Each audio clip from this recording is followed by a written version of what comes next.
So Allah says, the one who gave you life in the beginning, is he not able to give you life all over again in order to judge you? Is he not able to give you life all over again in order to judge you? Everybody's going to be brought back. Everybody will be brought back. Every single soul shall be brought back in a body. And a lot of people are complaining about this. It's mentioned in Quran and even today. How will I be brought back in a body? How is that? I mean, after our bones turn to dust, you say we're going to come back? Oh boy, where do you get that stuff?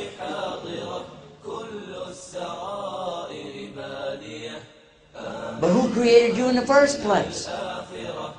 When we started out, you and I, all of us, when we started out, we were what we call today, in embryology, an egg, a zygote, a little teeny egg, that's it. Fertilized by sperm attaching inside the wall of the rahim or womb and starting out clinging, hanging, and forming an alaqa. And from that we came forth, yes or no? So how did that turn into bones? There's no bones in it. That's not a little bitty human being. That's what people used to think.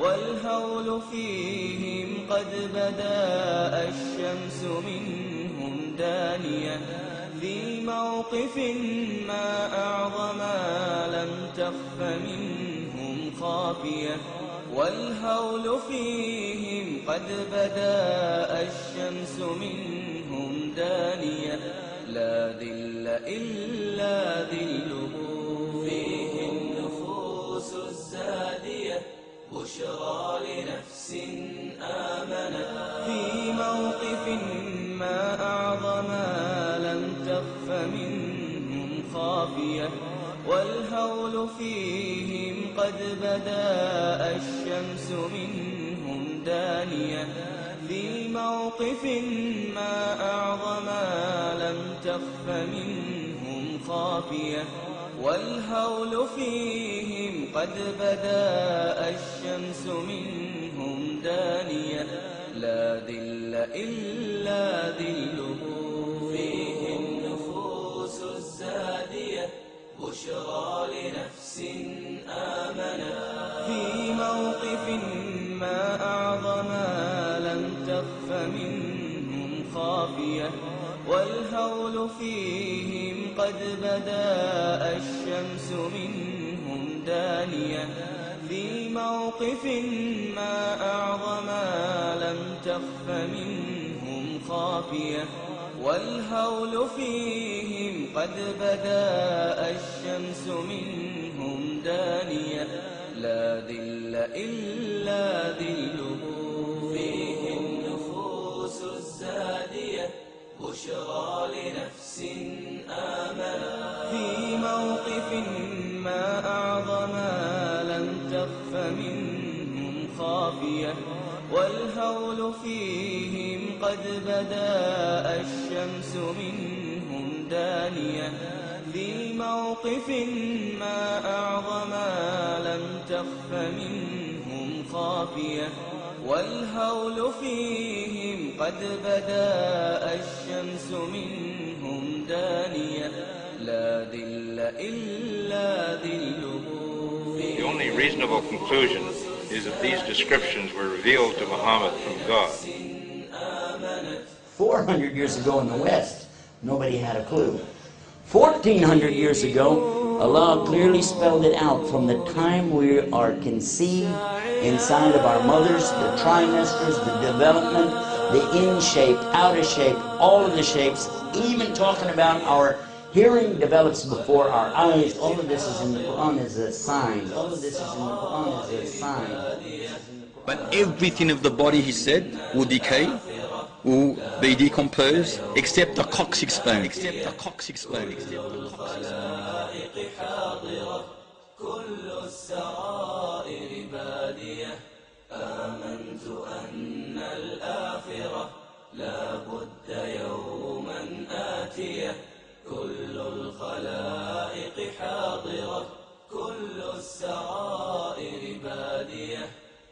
Hans Spemann and Hilde Mangold were pioneers of developmental biology. They showed how the pattern of the embryo is created by interactions between one group of cells and another. In 1924, they made a famous discovery.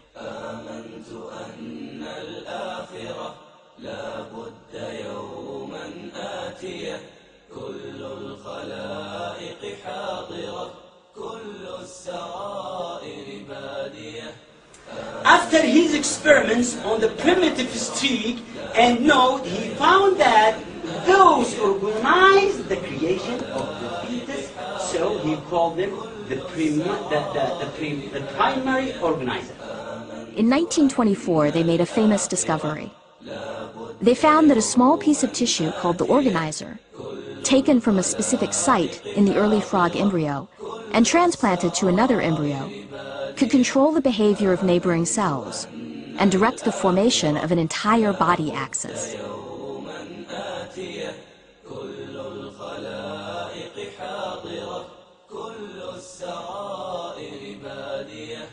We have the primitive streak and node. From this strand, all organs of the human body are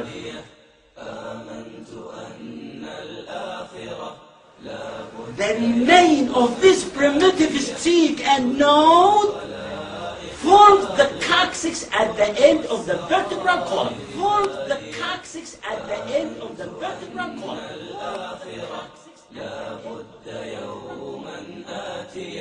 Who said this?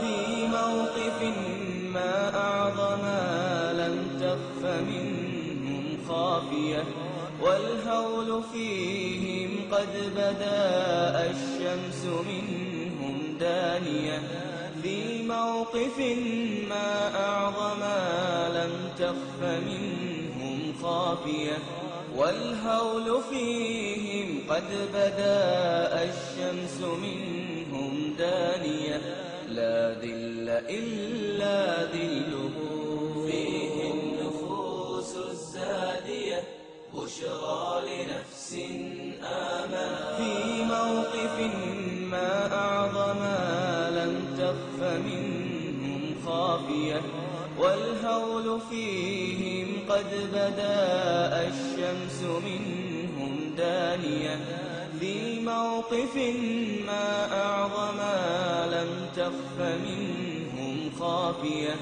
والهول فيهم قد بدا الشمس منهم دانية لا ذل إلا ذله فيه النفوس الزادية بشرى لنفس آمنت The Prophet said that Allah will send on that day, after He destroys the earth, after He removes the sky, He will then send clouds, new clouds, and those clouds will have inside of them sperm. And when those clouds open up and drop that sperm will hit the earth, and each one of us, the sperm from our father, the same sperm with the same DNA from our father, will come from that cloud and hit the ground, and you and I will come out of the ground like mushrooms. So Allah says, the one who gave you life in the beginning, is He not able to give you life all over again in order to judge you?